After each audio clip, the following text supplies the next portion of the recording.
9 players but 1 winner. Welcome to Caught Out, a trivia show where knowing the right answers won't always score the most points.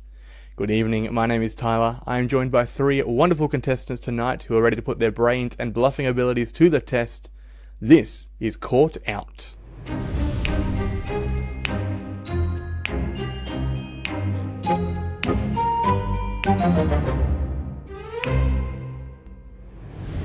Alrighty, welcome contestants. How are we feeling tonight? Intimidated. Fantastic. Intimidated, okay. Excited. Love it, love it, love it, love it. Okay, player number 1, who are you and what do you do? I'm player 1. I'm Andrew Wu. I'm an environmental engineer.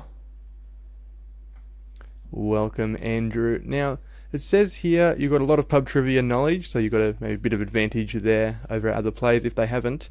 But it also says you've got a bit of extra pub knowledge. Is it true you've lived in a pub? I have, yes. I've done that much pub trivia. You could say it's like living in a pub.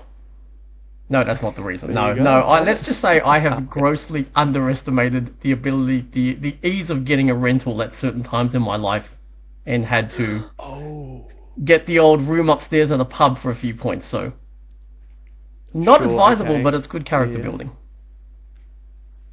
But you're here now. I am here now, I see you've got yes. a bookcase behind you there, so you're better off now than you were then, Yes, that's for things sure. have changed, luckily. Well, hopefully all that knowledge is seeped in and will come in handy tonight for you. Player number 2, who are you and what do you do? Hello, my name's Beck and I work in youth mental health. Love it. Okay, now you've done a bit of pub trivia as well, I believe, but you're also obsessed, in your words, with a game show, but not so much a trivia show. Is that correct? That is the best competition reality show to ever grace our television screens, Survivor. Survivor. So, why Survivor as a show, and why do you say you are obsessed, in your words? What makes that different from a normal fan? Caught Out is a good name of the show because I don't know if I want to expose it. No, I love the TV show. I think it is the most fascinating study of how people behave and what they do, and they're in very intense situations. I think what I would say to give evidence as to why I'm obsessed. Me and my family love to do drafts, so we make a competition out of it every season. Okay.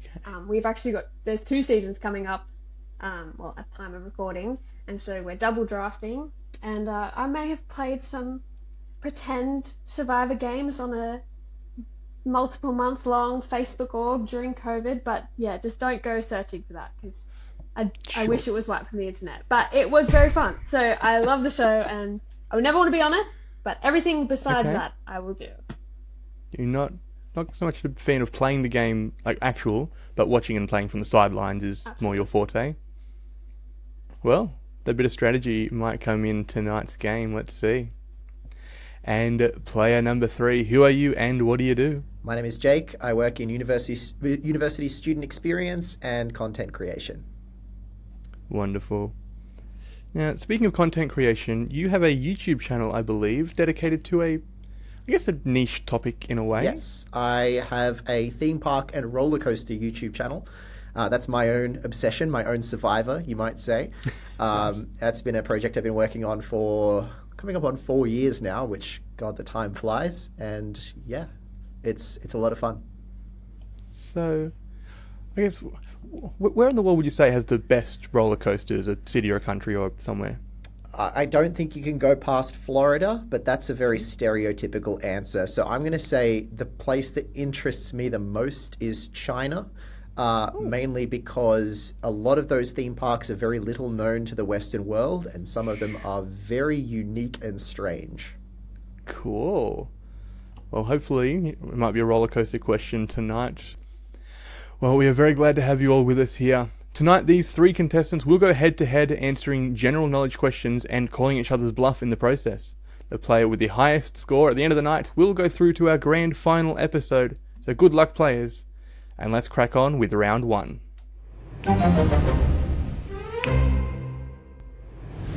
Round 1 is upon us, and here is how the game is going to work. Each player will receive 2 general knowledge trivia questions, and each correct answer will be worth 2 points. If you don't know the answer, however, bluff. Make something up. Pretend that you do. because your fellow contestants may have a chance to challenge and potentially steal those points from you if they think you're wrong. If they are correct in their challenge, they will instead gain those 2 points. However, if their challenge fails and was incorrect, they will lose 2 points and you'll still gain the 2. But if no one challenges and your answer was incorrect, you will score 5 points. You don't have to know the correct answer to challenge, you just have to confidently believe that your opponent is incorrect. Andrew, you are up first. Would you like a question about gaming, pop culture, or the stage? Oh, jeez, put my reputation on the line if I get a certain one of these wrong. Let's go. Yeah, let's go with the stage. Let's go with the stage. Okay.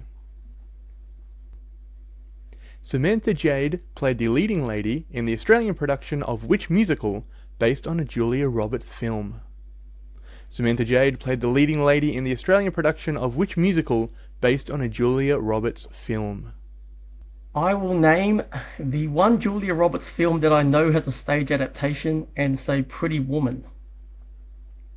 Pretty Woman was the guess from Andrew there. Now, Guess! Anyway. Hey, I'm not saying other... fair enough. Jake and Beck. I can't name another Julia Roberts film that has a musical adaptation, I don't think. I back that, although I would watch Erin Brockovich if it was ever adapted to a musical.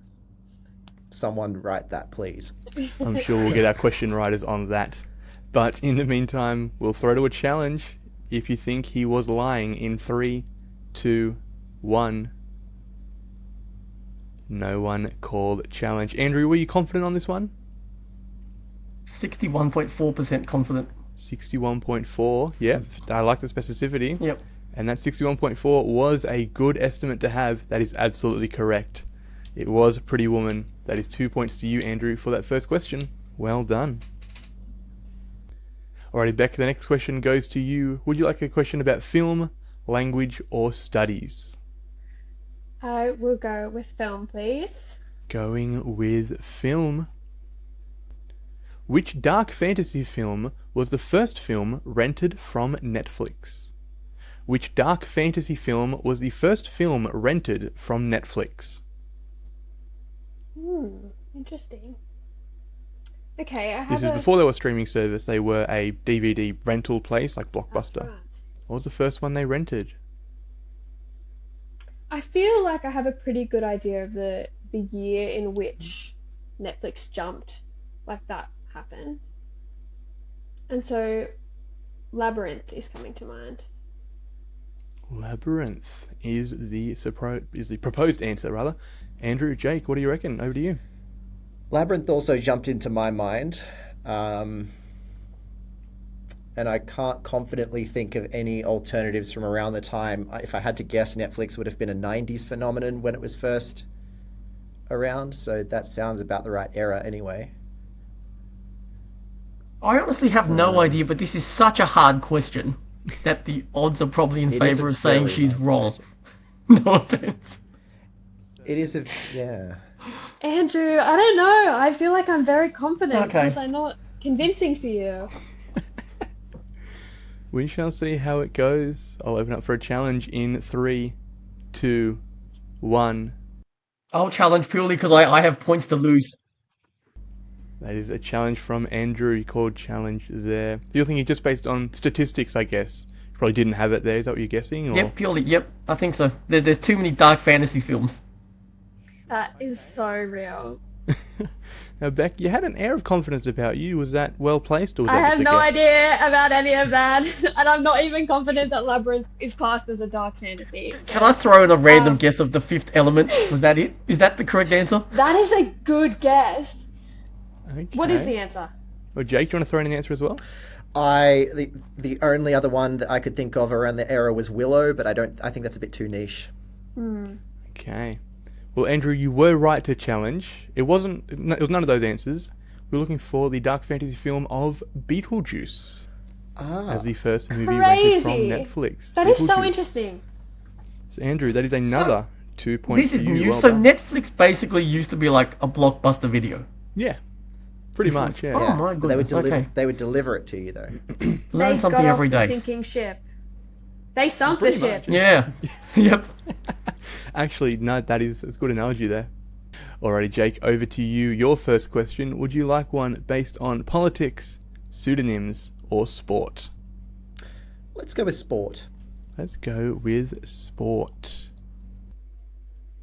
With a cutoff of 115 pounds, what is the lightest weight class in the UFC? With a cutoff of 115 pounds, what is the lightest weight class in the UFC? I think typically with most fighting sports, the lightest weight class is featherweight. Featherweight. Straight in with the answer there. Andrew, back over to you. Sounds good to I have me. a different answer. And now I'm just wondering how correct my answer is. Well, Andrew, you should go for the challenge. goading your opponents. Statistically, Statistically, I think you should do it again. yeah. Exactly, yeah. Worked last time. Statistically, why there are not? so many weight classes. Exactly. Yep. Well, we shall see. We'll open up a challenge in 3, 2, 1. I'll challenge. Andrew challenging once again. I will Goodness challenge. me. Oh. Now, Jake, you seem confident. Did you know it? I know that featherweight is a pretty common class to have in fighting sports. I'm not sure if there's something below it. So I'm, fairly confident, but not really. Featherweight sounds like it should be the lightest weight class, but I'm pretty sure it's not. Is it straw weight? We were looking for straw weight. Indeed, well done. So, Get it. if we could give bonus points away, we would, but unfortunately, it's just those 2 points for you, Andrew. Well done on that question. And the next question is yours. Would you like one based on film, pop culture, or studies? What exactly does studies entail? So studies, that's kind of your highbrow question. So it could be to do with space, it could be to do with science, it could be to do with law, like those kind of categories. Just lumped in one. I will have to choose that purely because I don't trust myself at the other topics. Okay. We are going with I mean, I'll choose studies. studies because I'm very confident about studies. Oh, of course. Yes, absolutely. This is actually probably my favourite question that I've written here, so I'm glad someone picked it. Alrighty. In law, the repeated defence of "it wasn't me," despite evidence to the contrary, is known as whose defence? In law, the repeated defence of "it wasn't me," despite evidence to the contrary, is known as whose defence? And I will say, as a little extra clue, I guess, we are not looking for something like an idiot's defence. We are looking for a specific person it's named after. Let's see why this is your favourite question. An actual person when it wasn't. I'm clearly very confident about this. Of course. I will say this might be an American principle. I'm going to say it is a Booth defence, named after John Wilkes Booth. A Booth defence named after John Wilkes Booth. It wasn't me. Jake and Beck, what do we think? It doesn't sound right to me. I don't feel think like so. I think I know the answer. I feel like also that legal kind of terminology and doctrine would have existed before John Wilkes Booth did what he did. So Oh, interesting. What I'm thinking of is way more recent than John Wilkes Booth. Oh, really? Okay. Well, either way, I think we both think he's wrong. So I mean, statistically, right? statistically Statistics. speaking, there's so many people. There's exactly so many people on Earth. Well, we shall see for a challenge in 3, 2, 1. Challenge. That came through at the exact same time on my end, but I think because Beck may know the correct answer, I am going to say that is Beck's to challenge. Okay. It just makes me think there's a very famous song where an artist repeats, "It wasn't me. It wasn't me." I don't remember who the artist is. My brain is saying Shaggy, but it's not. I don't think that's correct, but it is a rap artist in the last 30 years. Sure. Okay, And I that's think not it's the named after answer. them. It should be a Shaggy defence. Well, no, that's fair enough. Well, you don't have to know the answer to challenge, and you are absolutely right to do so. That is 2 points to you, Beck. And if we could give bonus points, we would. It was absolutely the Shaggy Defense from the song It Wasn't Me. Okay, sick. Well done Oh for that my bit of god, knowledge. the more you Wow, know. okay. It's only worth 2 points, fair, but the more you know. Learning stuff today. The Shaggy Defense. It also helps. I'm like, Tyler likes this question.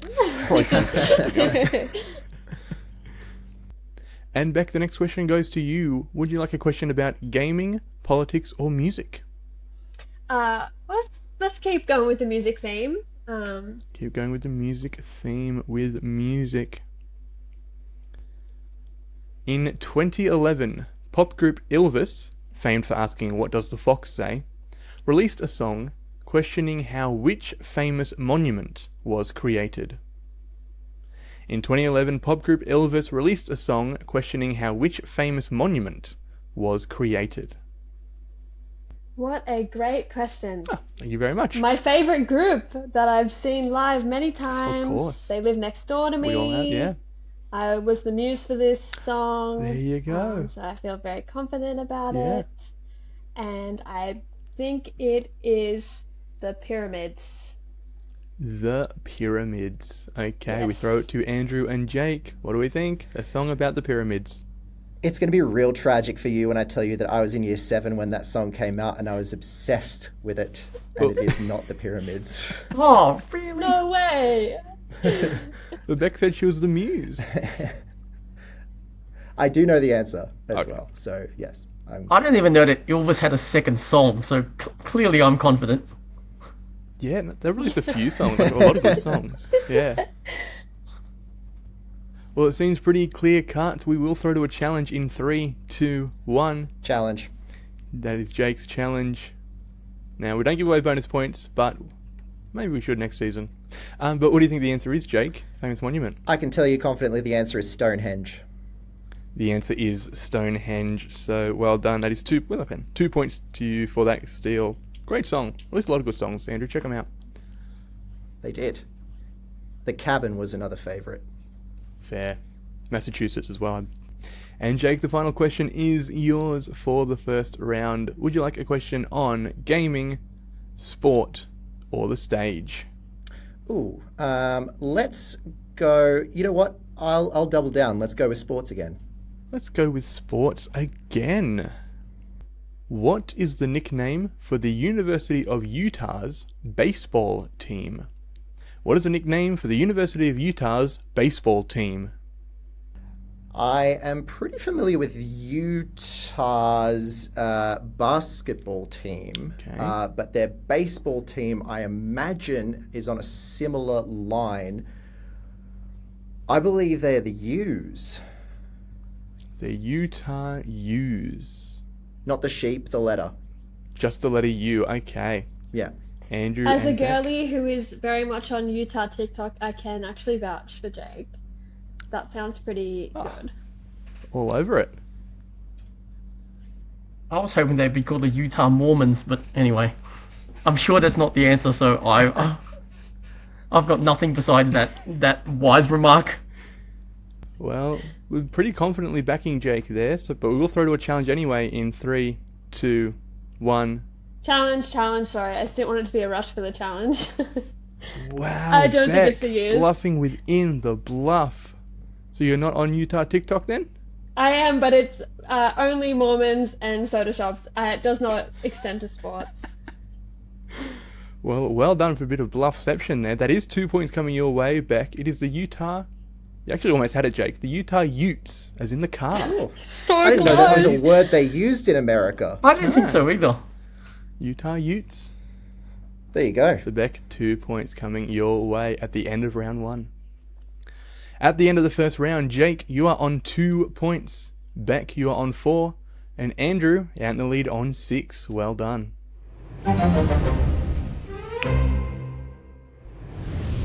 Round 2 works slightly differently. All players will be given the same 3 questions, to which they will write down their numerical answer. One by one, they will bid on how close they think they are to the correct answer, with the last person standing revealing their answer. If you are within the margin of error that you bid, you'll receive 4 points. However, if you're outside of that range, your opponents will each receive 2. And one more thing, players. At the end of this round, the player with the lowest total score will be eliminated from the competition. So good luck. Alrighty, players, your first question of round 2. Pens at the ready. In which year was Adam Sandler born?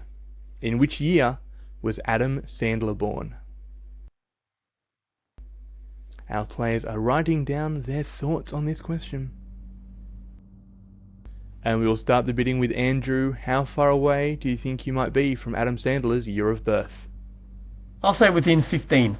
Within 15 years. Okay, we move to Beck. Can you be within 15? I'll say within 12. Within 12. Jake? I'd say I can go within 8.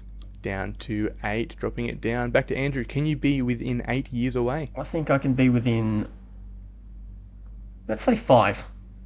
Going down to 5 years. Beck, can you be within that gap? 5 years. I think I can be within 4. Cutting it down to 4, cutting it down to the pin. I think I could be within 3. Down to 3. Andrew, can you be within 3?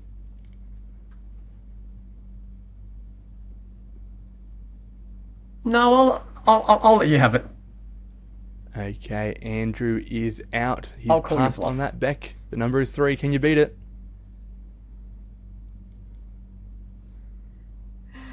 I'm trying to think what I know of Jake. Sure. I know that you know about geography. And I know that you were in year 7 in 2011. So, I don't know. I think I'll let you. I hope that you are not within a 6 parameter of this. I feel like I'm going to let you have it. Beck Okay. is out. That is a bid of 3. Jake, what year was Adam Sandler born? I'm going to guess 1977. 1977. Now, Andrew, out of interest, what did you have written down for the year? 1971. Oh, in the right ballpark, in a similar ballpark rather, 1971. And Beck? Really close to Andrew. I had 72. 1972, okay. At 1977, with a bid of 3, he was born in 1966. That is a difference of 11. That is 2 points to Andrew and 2 points to Beck for that question. No shot he's 1966 that for Adam old. Sandler. It's all those baggy clothes. You can't really tell his age. Yeah, God. He actually, I gotta say, Adam Sandler, if you're listening, you look really good, dude. I'm sure he's listening to this, yeah. Your second question. In what year was the beanbag invented? In what year was the beanbag invented?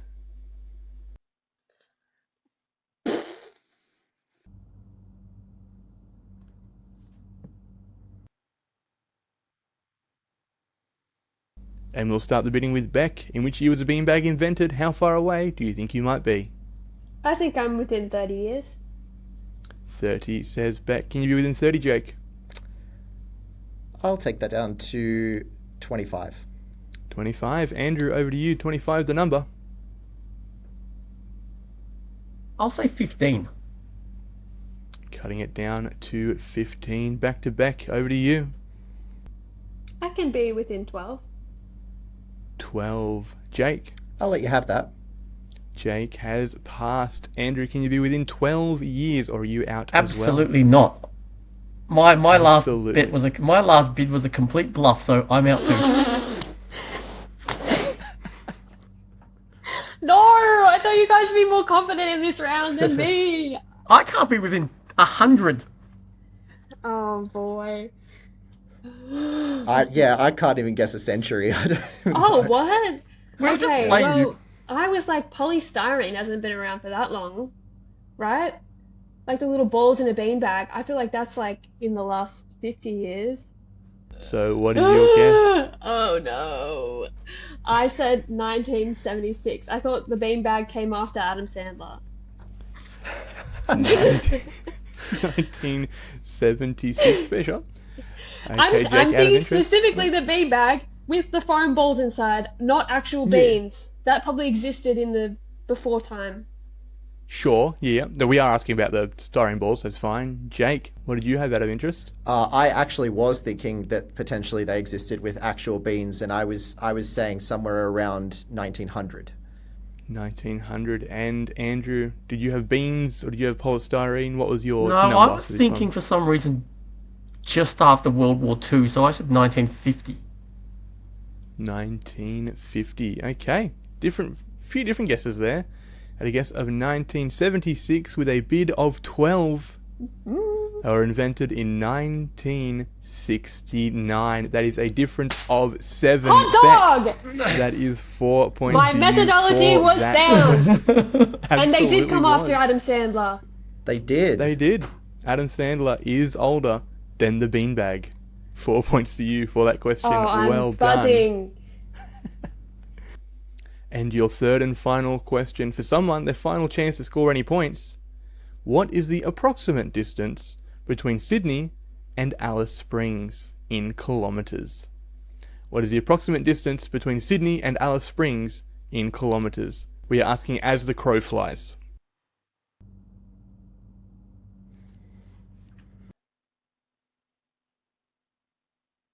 And Jake, the bidding starts with you. How far away do you think you might be in kilometres?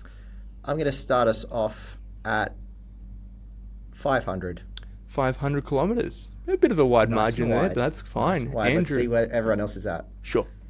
Andrew, can you chopping that down? I am chopping it down, but I'm pretty wide as well. I'll say within 300. Down to 300. Beck, over to you. 250. 250. Jake, 200. 200. Okay. Andrew, over to you. I'll say 180. 180. Okay. Beck, getting down there. I'll say 170. Okay. Piece by piece now. 170. Jake, I have to go for the points, so I'm going to say 150. 150. Andrew, He has to go for the point, so I'll say 100. Wow, okay. Jumping down to 100. 100 flat. Beck. I'm letting you guys take this one. Sure, okay. Jake. 100 is the number. 90. 90. Andrew, can you be within that? I'll pass it. I think this is a pretty hard question. It was a bit of a hard question. I do apologise. 90 is a very small And a bid margin. of 90. Jake, what's your thoughts? Approximate between Sydney and Alice Springs as the crow I'm flies. going to go 1750. 1750. Andrew, what was your answer out of interest? What did you have? Jeez, I was very different. I said 2,800. Wow. Yeah, quite different there. 2,800. You never know. And Beck? Again, Andrew and I are in step. I did 2,900. I will say, 2,000. not certain I know exactly where Alice Springs is, but I do know Okay. that between Perth and Sydney is 3,200 and something, because I looked that up recently. So maybe Oh, that's not. it's That doesn't bode close- well for us. That distance. Alice Springs is a lot closer than Perth. Well, And you I don't know know. where it is in relation to Sydney. Jake, you have said 1750 with a bid of 90. I can tell you about driving, it is around 2,700 kilometres, but as the crow flies, 2,021 kilometres. Ooh. So that is 270 away, roughly. So that is 2 points to Andrew, 2 points to Beck at the end of You round were way closer 2. than us. We were way off, all of us. At the end of round 2, Beck, you are through to the final round with a score of 12. Andrew, a total of 10 for you. And Jake, with just 2 points. That is the end of the road for you, unfortunately. That means you have been caught out and your time on the episode has come to an end. Thank you very much for playing, but for now it is lights out, I'm afraid. I'm just too honest. Just too honest. Too good for this game.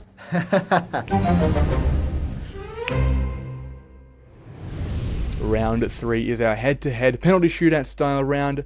I'm going to give our players a category, and all they have to do is take it in turns naming things within that category. If you believe the answer your opponent just gave was incorrect, you can call for a challenge. If you are correct in doing so, they will get a strike beside their name and you'll steal their point. However, if you are wrong, they will get a bonus point and you will get a strike beside your name. 3 strikes and you're out, taking us to the end game. Andrew, you are in second place. I'm going to give you 3 cryptic clues. Would you like a category of to Hanks very much, Doomsday, or couch tomato, or tomato? Oh, it's got to be one of the 2 awful puns. Let's say to Hanks very much. To Hanks very much. There are a lot of awful puns on this entire list. That's all good. Don't worry You're about in the wrong that. place, Andrew. Alrighty, we are looking for movies starring Tom Hanks. Between 1980 and 2026, we're looking for any Tom Hanks movie where he is listed with an acting credit, including voiceover work. We have got 75 in our list. Beck, we start with you. Name a Tom Hanks movie. Big. Big. Now, I'm not going to ask you to challenge if you want to challenge every time. That's up for you to decide. But, Andrew, it's over to you. Passed away. Beck, back and forth. Let's go. Splash.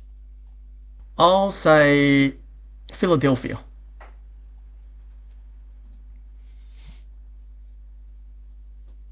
It's complicated. The Terminal. Sleepless in Seattle.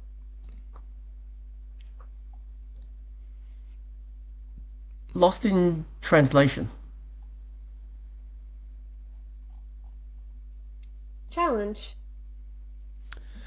Beck is challenging Lost in Translation. I just know Bill Murray's in that movie. Maybe Tom Hanks has a small role, but I don't remember him in that movie.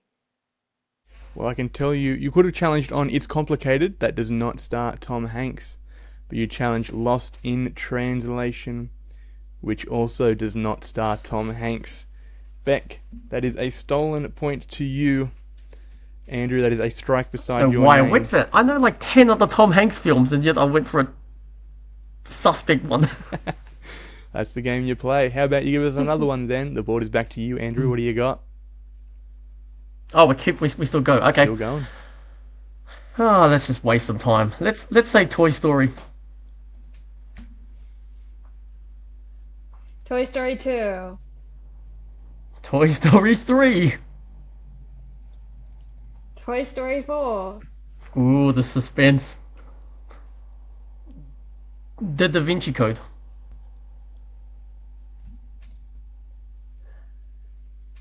I'm not confident. Joe versus the volcano. I've never heard of the film, but that does not sound like... That sounds too lowbrow for Tom Hanks, so I'll challenge. That is a challenge from Andrew on Joe versus the volcano. Everything else up to there was absolutely fine. All those Toy Stories and that were all great. Joe versus the Volcano was a movie that came out in 1990, starring Tom Hanks as Joe Banks. Oh. Beck, that was a correct answer. An incorrect challenge from you, Andrew. A second strike beside your name. A bonus point to you, Beck. But the board will go back to you. Andrew, what do you got for us? Another Tom Hanks movie, if you please. The Green Mile.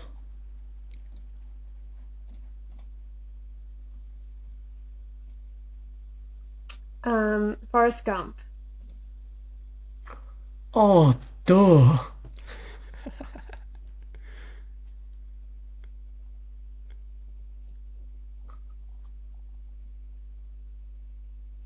Angels and Demons.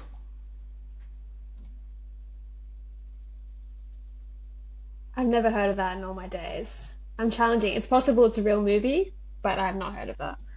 Beck is challenging Angels and Demons. Once again, absolutely fine up until that point. Angels and Demons was a movie that came out in 2009 with Tom Hanks playing Robert Langdon. That is a correct Thank goodness answer. that is. Thank God that is the name of the sequel. Yeah. I was going to say, that is a strike against I mean, I Beck's. didn't want to say Da Vinci Code 2 because she'll know that's obviously That's fair. one of his That's movies. fair. But Beck, the board does go back to you with 1 strike. What do you think? Catch me if you can.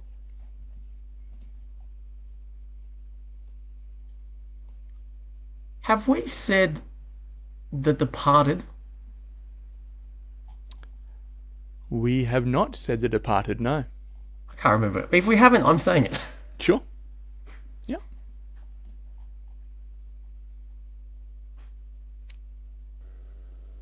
I'm not confident that that is one either. Oh, I'm just challenging, because he only needs 1 more strike and then he's out. Beck is challenging The Departed. Again, a lot of good movies up until that point. The Departed came out in 2006 Damn. with Tom Hanks not Whenever you say in this, the movie. Oh, shit! Oh, good. Oh my gosh. So, Beck, that is a bonus point to you. But Andrew, that is a 3rd and final strike against your name. Beck, the end game is yours. The board is yours. Name as many Tom Hanks movies as you can. I will stop you when you name an incorrect answer. Okay, cute. Well, You've Got Mail. The last one in the Meg Ryan trilogy. After that, I'm not very certain. So I'm going to say Sully. Did I already say Sully? Sully has not been said. No, that's Okay, fine. I'll say Sully. Now I'm not really sure. Sure. Is he in Saving Private Ryan? He is in Saving Private Ryan. Right. Yep, another point. Lovely. Okay. The Burbs. Yep, The Burbs is fine. Yeah. And that's about all I know. I cannot think of anything else. Was he in the Emoji Movie? I'm just starting to think of animated things that he could have been in. He was not in the Emoji Okay. Movie, which takes us to the end of the game. At the end of the game, Jake, you finished on just 2 points. Andrew, with 9 points in that last round, you ended on 19. But Beck, 28 is your final score. You are through to our grand final episode. Well done to you. But for now, we say goodbye to Andrew. Thank you for playing, mate. Thanks very much for having me. We say goodbye to Beck. Thanks, guys. And we say goodbye to Jake. Thank you for having me. My name's Tyler. We'll see you next time. Don't get caught out. If you like this competition and reckon you can have a go yourself, we are already casting for Season 2. There are links in the description below. Or just go to tylerdb.net/caughtout. Oh no. Jake, do you want to list off a few that we might have missed? Captain Phillips, Bridge of Spies. What am I thinking of now? Was he in Hook? The Post had Tom Hanks in it. Did Most, yeah. That was Robin Williams. Oh, Apollo 13. Apollo 13, Oh. Oh, the Polar Express as well. That was the Is big one is that his you other missed. voice role? I was screaming that when you were thinking of voice roles. And I went the Emoji Movie. Yeah, nice. That's all I think. Toy Story 5 was on our list as well. Oh yeah, it's coming up. What else do we have at the top? We had Beautiful Day in the Neighborhood, Man Called Otto, the second Borat I film. hated that played in- movie. That's why I didn't say it. Sure. Had a cameo in Cars, apparently. Elvis, the 2022 Elvis. What else was he in? Said the Polar Express. The recent Pinocchio movie, the live action one of them. Saving Mr. Banks. He played himself in the Simpsons movie. And Turner and Hooch was a one I'm sure people were yelling at their screens about also. I'm not mad. I think I got some deep cuts in there.